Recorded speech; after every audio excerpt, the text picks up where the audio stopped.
பேசி எல்லாமே செய்கிறோம்.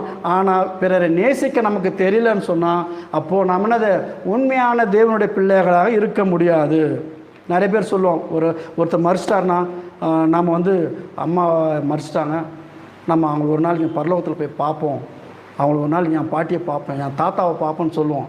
ஆனால் இயேசு கிறிஸ்து அழகாக சொல்கிறாரு, அவருடைய நாமம் உம்முடைய நாமம் வருவதாக. நம்ம அப்படி ஜெபிக்கணுமா?